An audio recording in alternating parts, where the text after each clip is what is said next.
Saudaraku sekalian yang saya muliakan, saya mau cerita. Cerita ini saya tuliskan di buku saya yang pertama, Bidadari Bumi. Bidadari Bumi yang pertama. Karena Bidadari Bumi udah ada 2 buku. Bidadari Bumi 1, Bidadari Bumi 2.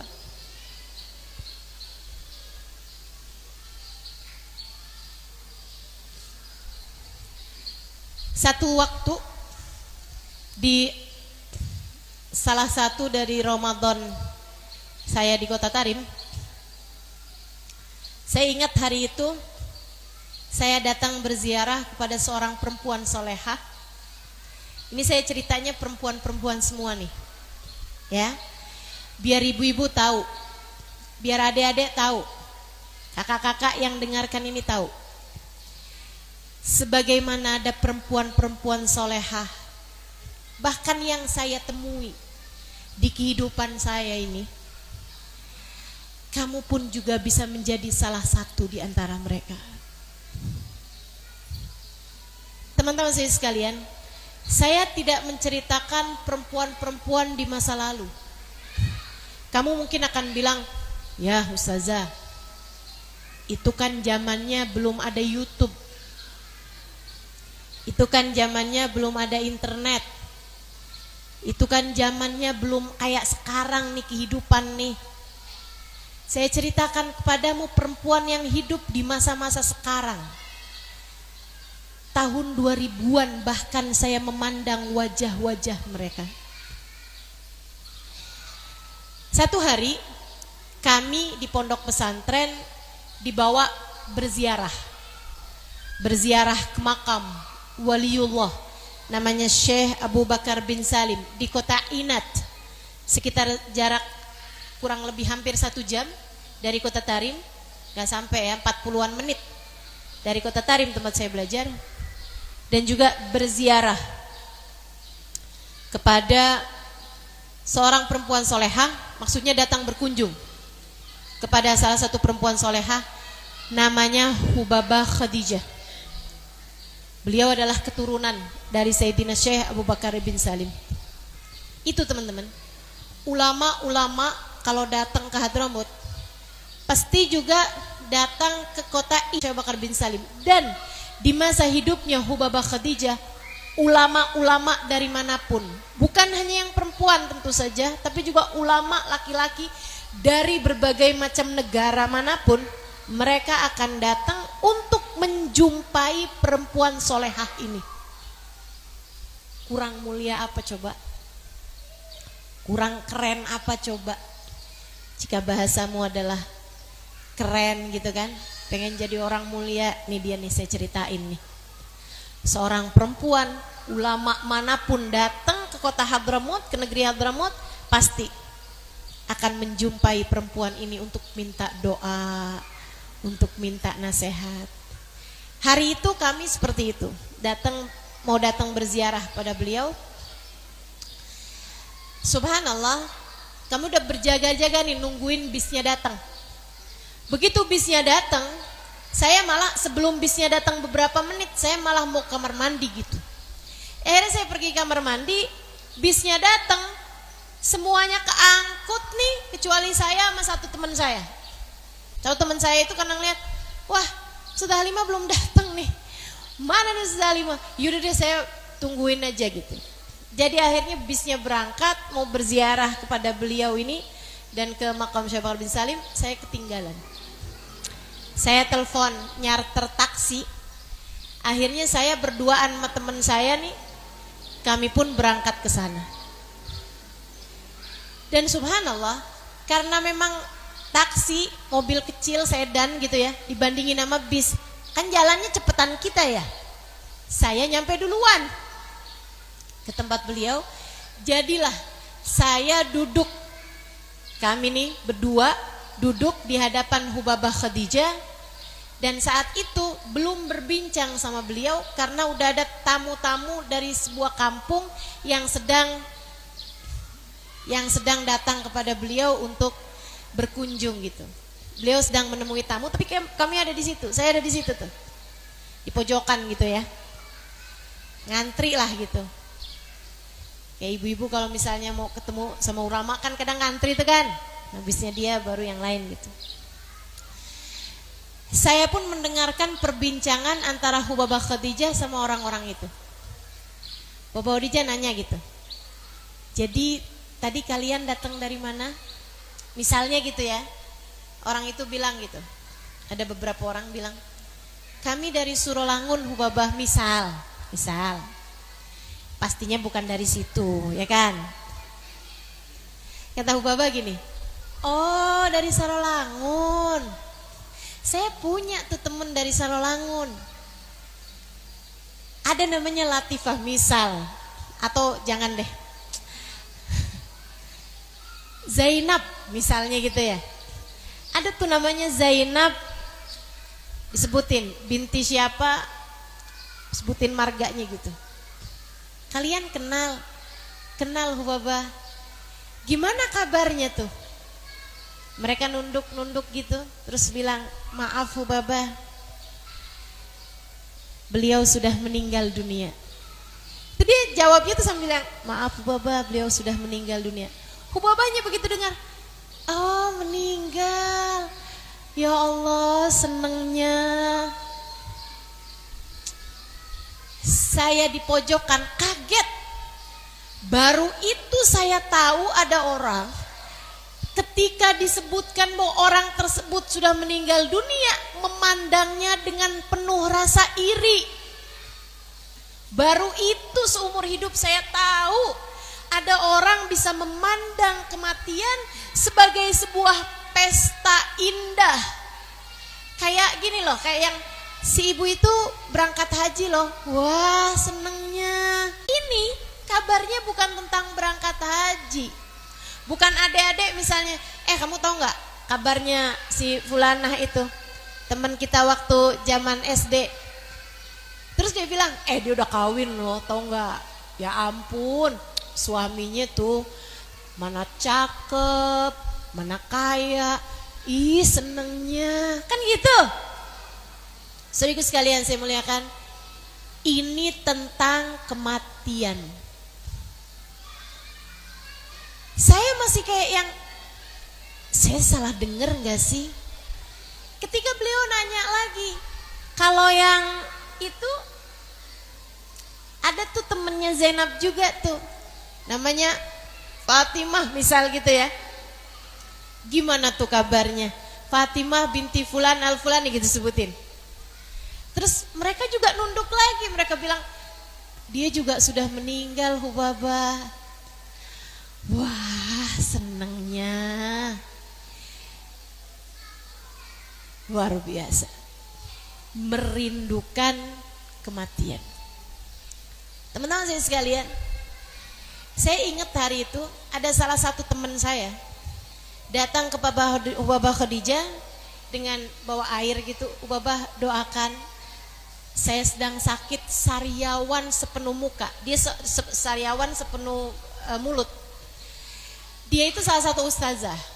Dia bilang, doakan saya Hubabah, ini sariawan sepenuh mulut saya jadinya sakit kalau nelen, sakit kalau makan, dan bikin saya jadi gak gampang bicara Hubabah, padahal saya harus ngajar.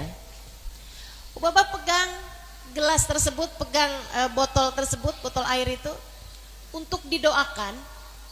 Akan tetapi beliau ngomong begini nih, habis doakan doa gitu, beliau ngomong kayak gini, ma'agal sabrik ya hadi, nak kamu kok dikit banget sih sabarnya. Dikasih sakit sama Allah tuh artinya Allah lagi sayang sama kamu. Kamu tahu nggak? Saya tuh kalau lama nggak dikasih sakit, saya malah justru tanya sama Allah, ya Allah, apakah engkau lupa kepada hambamu Khadijah? Sakit itu adalah sebuah karunia, adalah pertanda Allah cinta pada kita. Allah rupanya ingin menghapuskan dosa-dosamu nak. Allah rupanya sedang ingin menaikkan derajatmu nak. Yang sabar, yang sabar. Hamba-hamba bahagia Ibu kebayang, ada orang di atas muka bumi ini dikasih sakit aja segitu senengnya. Dengar kabar tentang kematian segitu senengnya. Kira-kira bisa dibuat sedihnya dari apa coba? Menurutmu hamba yang seperti ini bisa dibuat menangis sedihnya karena apa? Dia akan menjadi orang-orang la khaufun alaihim walahum yahzanun. Tak pernah dibuat khawatir, tak pernah dibuat sedih atas hal apapun di atas muka bumi ini. Merekalah hamba-hamba Allah yang paling bahagia hidupnya. Mereka inilah yang paling saya iri, yang paling saya Halimah Alidrus iri dari kehidupan mereka. Saya ingin menjadi salah satu dari mereka yang tiap hembusan nafasnya mengingat Allah, yang dalam tiap menit-menit hari-harinya menghadirkan Allah, yang tidak pernah lupa kepada Allah Tuhannya, yang menganggap urusan dunia meski dianggap besar oleh siapapun adalah sesuatu hal yang kecil dalam pandangan Allah, yang tak pernah menganggap besar urusan selain Allah, yang tak pernah berharap cinta dari manusia sebab ia telah penuh cinta dari Allah Tuhannya. Merekalah orang-orang yang saya ingin menjadi salah satunya. Meskipun tentu jalan perjalanan ini masih jauh sekali untuk ditempuh. Saudaraku sekalian yang saya muliakan, kembali kepada Hubabah Khadijah. Saya jumpa sama beliau. Beberapa hari kemudian datang bulan suci Ramadan. Di awal Jumat dari bulan suci Ramadan tersebut, Hubabah Khadijah meninggal dunia. Itu rasa-rasanya kayak kehilangan ibu kita. Rasa-rasanya kayak kehilangan perempuan, sosok panutan yang bisa kita adukan berbagai macam hal, yang bisa kita mintai nasihat apapun. Kehilangan jalan, salah satu tali yang dapat menyampaikan kita kepada Allah. Seluruh negeri berduka cita. Sampai ucapannya itu udah bukan lagi Hubabah meninggal dunia, innalillahi wa inna ilaihi rojiun. Gak gitu ucapannya, yang sabar ya, Hubabah meninggal, gitu. Seluruh negeri berduka cita dan menganggap bahwa itu adalah duka mereka semuanya karena kehilangan Hubabah Khadijah. Teman-teman saudaraku sekalian yang saya muliakan, saya pun salah satu di antara yang bertakziah, diizinkan untuk takziah. Gak banyak, tapi saya salah satunya. Karena saya adalah salah satu guru ustazah di Daruz Zahra. Kami berziarah. Kemudian dari perempuan yang khidmah sama beliau, saya mendengarkan cerita ini. Katanya perempuan yang khidmah sama beliau, jadi beliau itu tinggal sebatang kara. Saya nggak pasti apakah beliau pernah menikah apa enggak, tapi yang pasti teman-teman, Hubabah Khadijah itu tinggal sebenarnya sendirian. Asalnya dari zaman kecil, dari zaman muda gitu ya. Beliau kemudian ada satu perempuan yang beliau izinkan untuk khidmah sama beliau, melayani beliau. Sampai beliau menikahkan perempuan ini dan ditinggalkan di rumah bawah sama beliau. Jadi rumah mereka kan tinggi-tinggi tuh. Nah itu beliau tinggalkan perempuan ini di rumah bawah beliau. Sampai perempuan ini punya anak dan khidmah sama beliau. Beliau itu sebenarnya gak apa-apa tinggal sendirian. Beliau hanya tidak mau sholat sendirian. Beliau selalu sayang kalau sholatnya sendirian, sebab orang kalau sholat sendirian pahalanya 1, sementara kalau orang sholat berjamaah 27 kali lipat. Jadilah perempuan ini menemani Hubabah Khadijah untuk mengerjakan sholat berjamaah. Perempuan ini cerita, dia bilang, saya tadi malam gak paham kalau maksudnya Hubabah tuh mau meninggal. Waktu maghrib, ketika saya menemani beliau sholat maghrib berjamaah, beliau buka dengan kurma, kemudian beliau minum air putih seperti biasanya. Kemudian kami mengerjakan sholat maghrib berjamaah.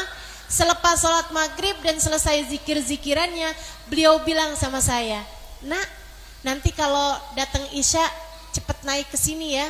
Kita mau sholat isyanya lebih awal. Sekarang kita mau kerjakan semuanya, tarawih dan lain sebagainya lebih awal malam hari ini, karena saya mau pergi kondangan. Saya mau pergi ke undangan pesta gitu. Bahasa Arabnya yang biasa dipakai baruh lazimah, kata beliau. Saya mau berangkat uzumah, berangkat pesta gitu. Dia aneh, tapi dia adalah murid dari Hubabah Khadijah. Murid tuh kalau dikasih tahu apa-apa, sami'na fata'na. Jadi habis dia selesai, dia turun, dia siapkan buka puasa untuk suami dan anak-anaknya, dia rapikan semuanya. Dia cerita sama suaminya, Hubabah kok aneh banget ya. Katanya nanti kalau adzan suruh cepet-cepet naik adzan isya, karena katanya Hubabah beliau mau kerjain semuanya malam ini lebih awal. Katanya beliau mau pergi ke undangan gitu. Undangan apa ya? Mana ada orang ngawinin di bulan puasa kayak begini gitu. Mana ada orang bikin pesta di bulan puasa kayak begini gitu kan. Saya nggak tahu orang jam sama kan ya. Saudaraku sekalian saya muliakan. Jadi akhirnya katanya Hubabah, katanya suaminya, udahlah ikut aja apa kata Hubabah. Abis selesai makan, belum cuci-cuci piring, adzan isya udah berkumandang. Kata suaminya, dah cepetan sana, udah nanti biar semuanya nih saya cucikan, saya yang beres-beres, saya yang rapi-rapikan, kamu gak usah khawatir. Udah semua urusan anak-anak, urusan saya semuanya biar saya kerjain sendiri semuanya. Kamu cepetan naik, ikutin apa katanya Hubabah. Dia pun naik. Dia bilang, saya ketika naik saya dapetin Hubabah gak ada. Ternyata beliau di kamar mandi. Beliau keluar pakai baju baru yang beliau siapkan buat hari raya. Mereka tuh biasanya memang beli baju baru atau bikin baju baru tuh udah disiapin dari sebelum puasa biar gak gangguin puasa. Mereka kerjain pakai baju baru karena mengerjakan sunnah. Sunnahnya kan memang kalau hari raya pakai baju baru. Jadi dia bilang dipakainya baju baru itu, dan beliau keluar tuh dalam keadaan wangi, habis keramasan, habis wangi-wangian, pakai sabun wangi, semuanya gitu. Dia bilang habis itu beliau juga pakai minyak wangi gitu kan, wangi banget. Nih Hubabah beneran mau pergi pesta, dandan, pakai bedak, pakai lipstik gitu, serius, kayak bener-bener mau pergi pesta gitu. Pesta kemana ya? Dia bilang saya aneh karena bulan puasa gak ada orang bikin pesta. Dan lebih aneh lagi karena Hubabah selama ini tidak pernah hadir ke pesta siapapun. Orang kalau kepengen dapat berkahnya Hubabah, bukannya Hubabah yang dihadirkan ke pesta, akan tetapi pengantennya yang dibawa ke rumah Hubabah untuk mendapatkan doa. Itu dari mulianya orang tuh. Itu kalau udah mulia kayak begitu tuh, ibarat air tuh sumur. Sumur mana yang dibawa-bawa? Malah justru yang ada semua orang yang mendatangi sumur, kan begitu? Kalau udah mulianya, udah besar kayak begitu tuh kayak sumur teman-teman. Yang masih bisa pergi kemana-mana nih, kayak ibu lihat yang di hadapan ibu nih, masih bisa pergi kemana-mana. Ini mah ukurannya bukan sumur bu, masih baru ketel. Ibu ya, doakan mudah-mudahan saya sehat terus, jadi masih bisa berkunjung kemana-mana insya Allah, amin ya rabbal alamin. Teman-teman saudariku sekalian yang saya muliakan, maka dia bilang abisnya Hubabah itu Saya heran gitu, ini kawinannya siapa nih yang Hubabahnya mau datang? Acara pestanya siapa yang Hubabah mau datang? Tapi saya mau nanya, saya bilang, Hubabah sebenarnya pestanya siapa sih? Hubabah ngasih isyarat kepada saya untuk diem gitu, karena beliau mau sholat sunnah wudhu. Hubabah tuh kalau habis selesai wudhu, beliau sholat sunnah wudhu, nggak mau bicara sama siapapun. Belum adzan kan ini? Masih baru jam 11 ya. Ibu-ibu masih mau dengerin saya kan? Teman-teman sekalian, dia bilang Hubabah kemudian sholat sunnah 2 rakaat. Habis selesai sholat sunnah 2 rakaat, saya tanya lagi Hubabah. Kata Hubabah, ayolah kita cepat sholat isya ya, takut gak keburu nih. Beliau sholat isya, habis selesai sholat isya, sholat ba'diyah isya, sholat tasbih 4 rakaat, panjang tuh. Dia bilang kami pun sholat 4 rakaat, habis selesai berjamaah gitu ya, habis selesai itu sholat tarawih 20 rakaat. Dia bilang habis selesai sholat tarawih, beliau kemudian mengajak saya sholat witir 11 rakaat. Panjang sekali itu sholatnya. Kenapa ibu? Kenapa? Lebih? Oh, enggak apa-apa. Oke. Enggak apa-apa. Enggak. Teman-teman sekalian, dia bilang Hubabah kemudian sholat witir 11 rakaat. Ini yang saya aneh karena makasih. Karena biasanya Hubabah tuh kalau sholat witir hanya 8 rakaat, yang 3 dia kerjakan sebelum subuh. Tapi yang kali ini 11-11-nya semuanya dikerjakan sama Hubabah malam hari itu sesudah tarawih 20 rakaat. Habis selesai sholat panjang itu, saya kembali bertanya, Hubabah, kenapa sih Hubabah kerjakan semuanya malam hari ini? Gak nunggu sebelum subuh besok gitu. Hubabah bilang, nak, yuk kita hatamin Al-Quran. Malam hari ini saya sudah hatam Quran. Itu padahal Ramadannya baru 3 hari gitu. Beliau udah selesai tuh baca Quran 30 juz. Beliau kemudian baca dari wadduha sampai ke bawah. Kemudian beliau baca doa-doa hataman Al-Quran. Dan sebenarnya ibu-ibu sekalian, orang tuh kalau hatamin Al-Quran diistighfarkan oleh 70.000 malaikatnya Allah. Kalau kamu hatamin Al-Quran di waktu malam, diistighfarkan 70.000 malaikat Allah sampai subuh. Kalau kamu bacanya di waktu siang, diistighfarkan oleh 70.000 malaikat sampai diistighfari oleh 70.000 malaikat sampai datang waktu maghrib. Nah ini beliau hatamin Al-Quran malam hari itu bersama dengan si perempuan ini ya. Dan bayangkan seperti apa tuh keadaan beliau saat itu. Diistighfarin 70.000 malaikat, dipandang dengan kasih sayang oleh puluhan ribu malaikat-malaikatnya Allah SWT. Habis selesai itu beliau baru tuh berdiri sambil senyum-senyum. Beliau bilang, sekarang saya mau berangkat. Perempuan ini nanya gitu, Hubabah, sebenarnya Hubabah mau berangkat kemana sih? Beliau sambil senyum-senyum masuk kamar. Dia bilang, saya pun melongok ke jendela. Jendelanya itu kan di atas tuh, seperti yang tadi saya sampaikan. Rumah bawahnya itu kan rumahnya si perempuan ini sama suami dan anak-anaknya gitu kan. Dia ngelongok ke jendela gitu, barangkali ada mobil yang udah jemput atau apa gitu kan. Barangkali tadi Hubabah terima telepon gitu. Ternyata nggak ada. Dia bilang ketika nggak ada, saya pun ikutin Hubabah menuju kamarnya gitu. Hubabah mau berangkat kemana? Hubabah malah menuju ke tempat tidurnya. Beliau berbaring di atas tempat tidur. Saya kemudian deketin beliau. Saya bilang, Hubabah sebenarnya mau pergi kemana? Senyum, seneng banget gitu. Hubabah, sebenarnya Hubabah ini siapa yang ngundang? Hubabah baru jawab. Beliau bilang, nak, saya sudah diundang oleh Allah.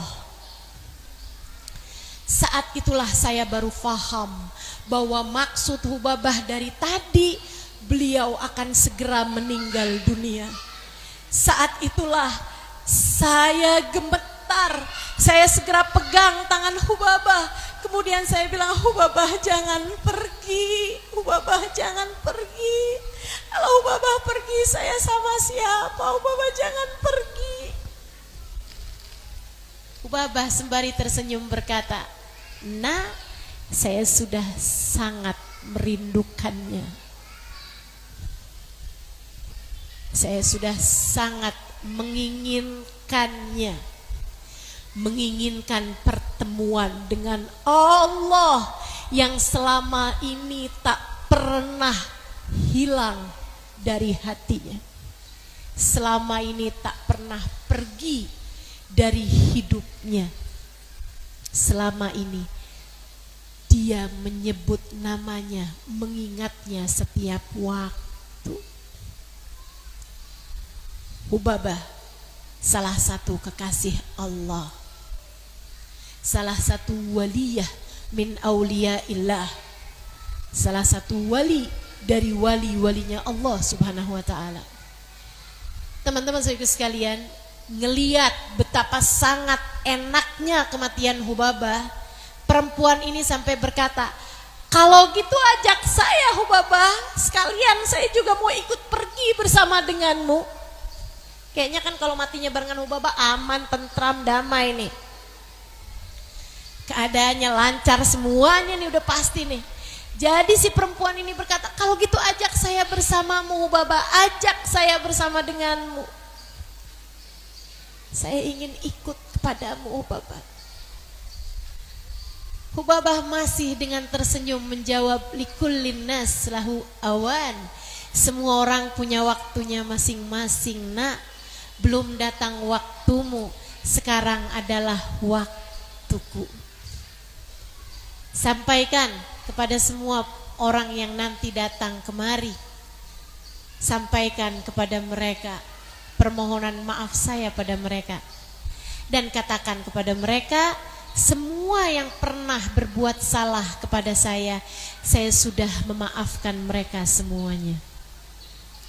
Beliau memandang ke atas sambil senyum-senyum, kemudian berkata, "La ilaha illallah." Menghembuskan nafasnya yang terakhir, meninggal dunia. Saya ketika diceritakan yang seperti itu, saya segera mengangkat tangan dan berkata, "Ya Allah, tepat kematian semacam itulah yang saya inginkan. Ya Allah, meski rasanya belum pantas untuk berdoa, tapi izinkan hamba yang hina dina ini meminta kepadamu ya Allah, kematian yang seperti itu untuk kematian saya. Karuniakanlah kematian tepat seperti itu ya Allah. Kematian dengan membawa hati penuh cinta. Kematian dengan membawa hati penuh rindu kepada yang kepadanya kita kembali."